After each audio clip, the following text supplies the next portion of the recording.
chapter 58, Isaiah chapter 58, and verse number 10, and we are going to go through the end of the chapter, so there are only 14 verses, and we're going to be talking about this subject of the repairer of the breaches. Here's what it says in verse 10 and 11 and 12. We're going to read those first three first.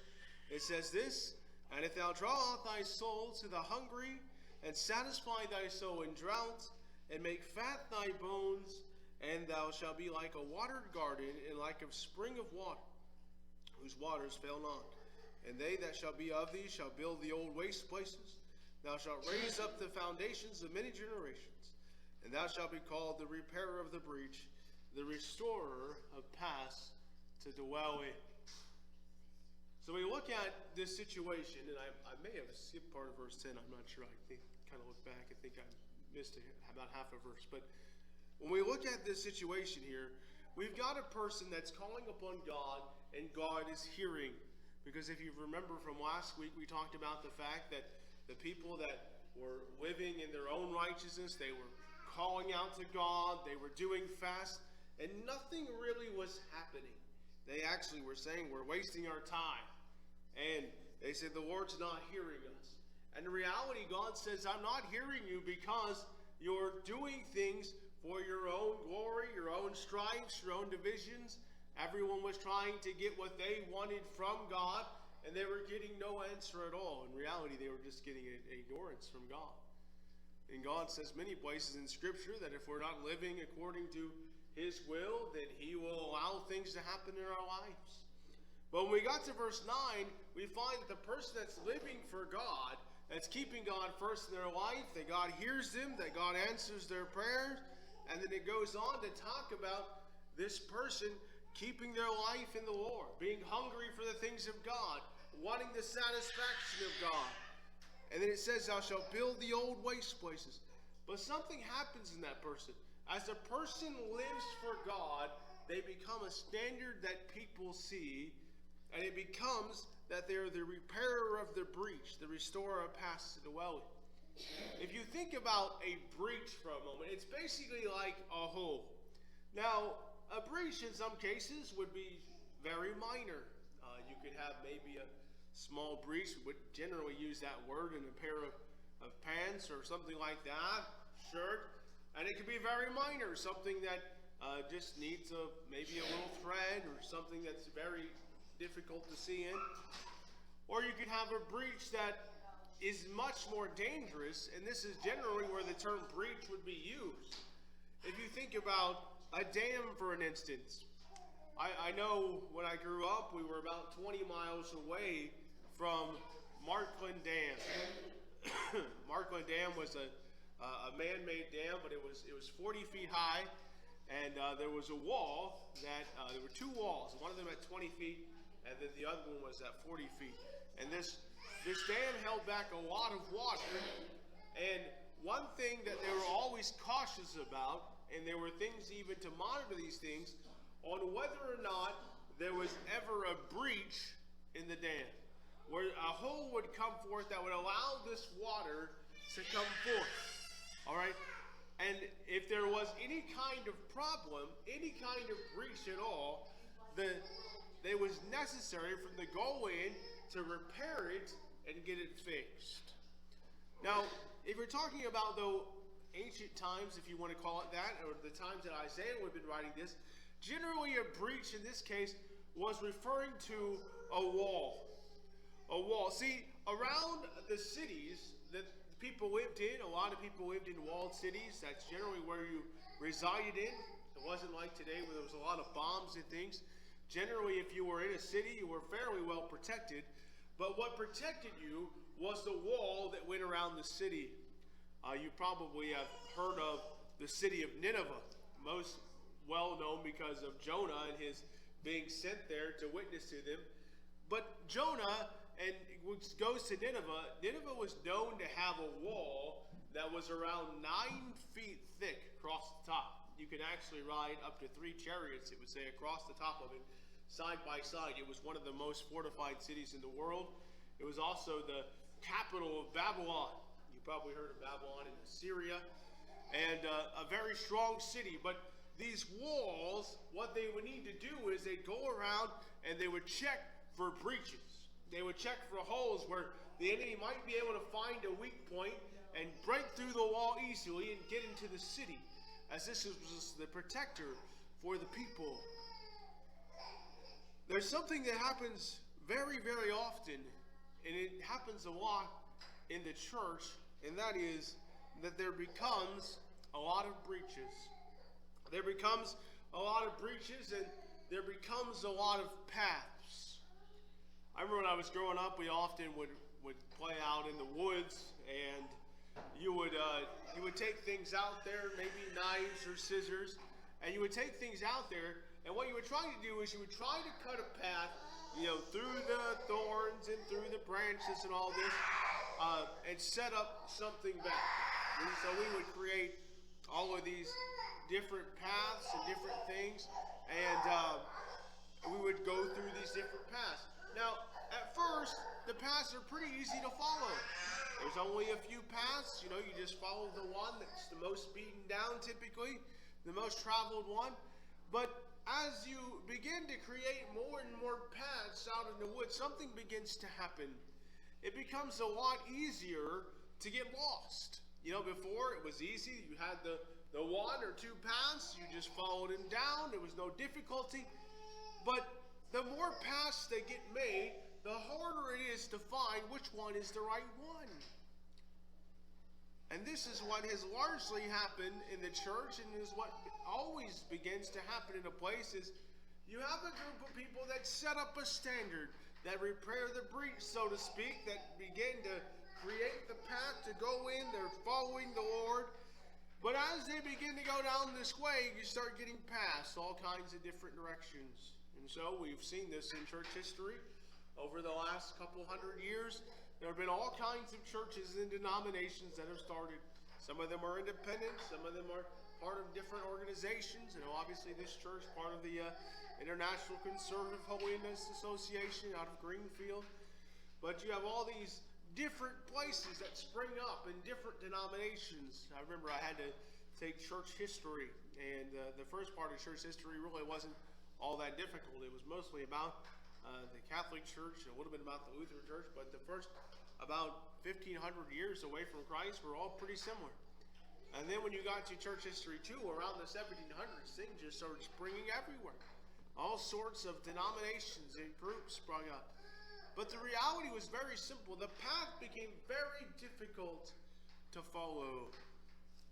I know that a lot of people talk about inflation in today's world. It's became almost a common byword. If you go to buy something and it's more expensive than you remember the last time, you just blame it on inflation.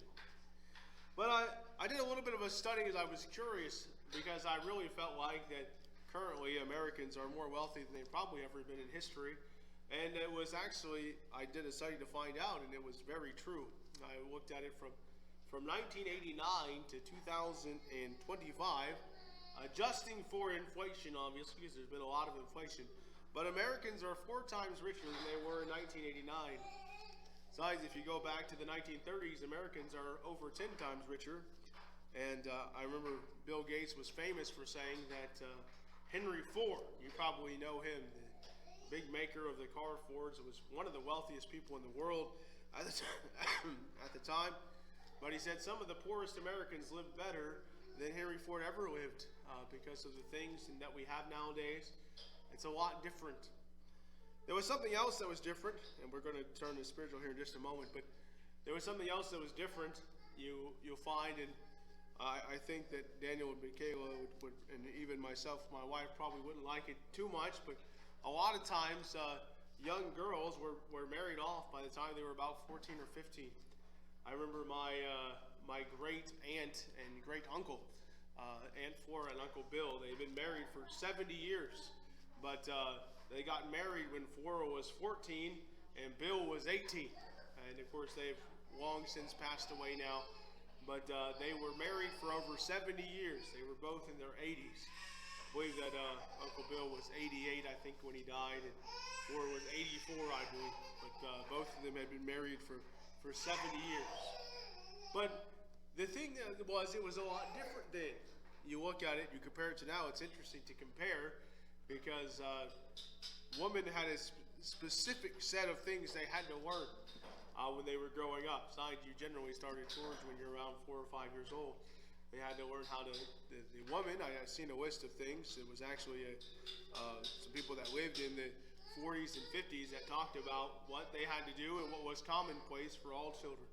They said that all women were supposed to know how to sew, how to bake. They were supposed to know how to clean, how to dust, how to iron, and how to do laundry. And of course, back then they didn't have wash machines, so you had to know how to do it by hand, how to hang it on the clotheslines. And what was interesting is people that were poor would often come by the clothesline and they would take clothes, and it was commonplace, and it was almost expected. Somebody needed clothes, they just went by somebody's clothesline and took off with some clothes.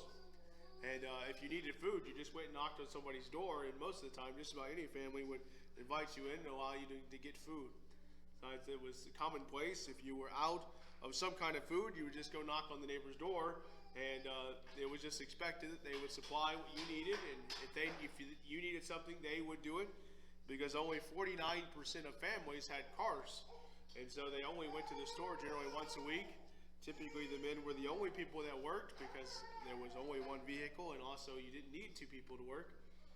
Houses were paid for. Find it interesting. Houses were about 3 years of salary, approximately 2 to 3 years. Most people paid for them in cash, and cars were almost always paid for in cash. They were about $700, which was a little bit less than 1 year's salary. They generally made $925 to $1,000 a year. It's a lot different than now, obviously, but the difference is extreme because now we have a lot of people that don't know how to sacrifice anymore. The people that grew up in the 1930s and 1940s will remember the Great Depression. Thankfully, we've never had a Great Depression in today's world. I want to give you an idea on how it worked, and I'm going to spin the spiritual here in a moment. The way that it worked in the 1930s, you'll hear about the Great Depression. There were actually a lot of people that even killed themselves during the Great Depression. A very sad thing. But what happened is, let's say that you had $10,000 in the bank. I'm just making up a sum. You had $10,000 in the bank, and then you woke up the next day to only have $100 in the bank. Because this is basically what happened. The economy took over one of the largest dip ever in history, as people lost almost their entirety of their wealth in one day. There was a massive sell-off on the stock market. There was a massive crash. It went all the way down, the largest crash in history. I think it was 90% of the stock market fell out. All of the companies crashed, and so we had a big repossession of houses, and it was a very big deal. There were commercials from that time that talked to people about sacrifice. I know right now there is a little bit of water issues in California, but I want you to think about this, that your food is rationed, because during the World Wars there was some rationing in food in some places. There was obvious gas rationing, extreme gas rationing actually. You were only allowed to get so much gas. It was strictly enforced. You could be arrested even if you tried to get more. The gas stations were only allowed so much gas. You were only allowed so many gallons for such a period of time because they needed almost everything for the World War efforts. But you know, there wasn't any complaining about it. Actually, people were happy to do it. Most people even rationed beyond what the government wanted them to, as they were trying to save things. They would recycle all plastic. Everything would be recycled. On the day that World War II started, we're talking about repairing the breaches here. On the day that World War II started, and they issued a draft order, they were actually allowing people to volunteer. It's probably one of the times you'll probably never again see it in history, but when they issued the draft order, they didn't have to draft anyone really involuntarily. The people lined up at the draft offices. It took over a day to process them, as people would spend hours, over 24 hours in line to enlist for the Army. All of the old generals came back, the lieutenants came back, even those that were technically outside of age, to help out in the war efforts, as there was a bonding together that happened. Now I want to turn to the spiritual, because I'm talking about repairing the breaches. In the 1940s and 1950s, there was another thing that was very common, and this has a lot to do with church. Every single family practically went to a church. If you were in any part of a community, it was expected that you would be part of the church. Every single family went to church. There's no arguments about this. And I even looked at it. This was in Minnesota, this couple was at, in the state of Minnesota. And I'll tell you what he said. This was in the 1950s that he wrote this. He was a young kid. He said every single kid was expected. It was expected that every family would go to church. It was also expected that every family would send their children to some kind of Bible camp with the church. It was expected of every single person in the community. There were only little shops in the community. The boys would go down to the store and get stuff throughout the day. If mommy needed something, they go out and get the sugar, the coffee, whatever was needed. They go out. But you know what happened? I bring all of that up to tell you what happened in history. I'm going to tell you what began to happen. That was in the 50s. In the 60s, things took a dramatic turn. The 60s and 70s. And it became what I'm going to call the turn of what happened in America, what happened in the church. Everything turned to entertainment. It's exactly what happened. The 1960s, very famous for your different rock bands, your different rock groups.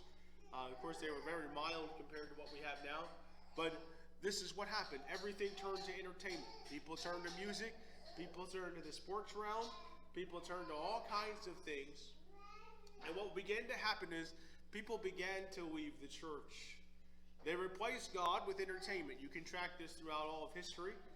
This specific church that we're in today in the 1960s had over 100 people. Pretty much, you wouldn't know it now, but the entire town of Seelyville basically came to this church. It was one of the largest churches in the area. It was a Pilgrim Holiness church in the 1950s and 60s. By the 80s, so many people had left the church closed for over 20 years. You see, the same thing happened down in Farmersburg. You'll remember the French church. Actually, probably most of you won't know the French church. It was one of the largest churches in Farmersburg. It was closed down for over 20 years, though, until it was reopened back when Brother Shad and I went there. It was closed for over 20 years. It's one of the largest churches in the area. You see, there's a church down the road here. They're doing well right now. At least they've got a decent number of people, thank the Lord, here. The Methodist Church. We've talked to their pastor and things. They've lost a lot of people. You'll go across the road. I just found this out the other day because I'd seen the church. I didn't know about it.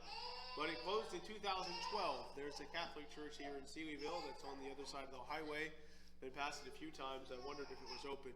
I seen the other day it was closed down in 2012. There was another church here, the Gospel, the Rock Church. It was right across the street over here. My wife might remember it. Closed down about 3 or 4 years ago. The Baptist church was largely closed for about 3 or 4 years. You see, I bring all this up to tell you something.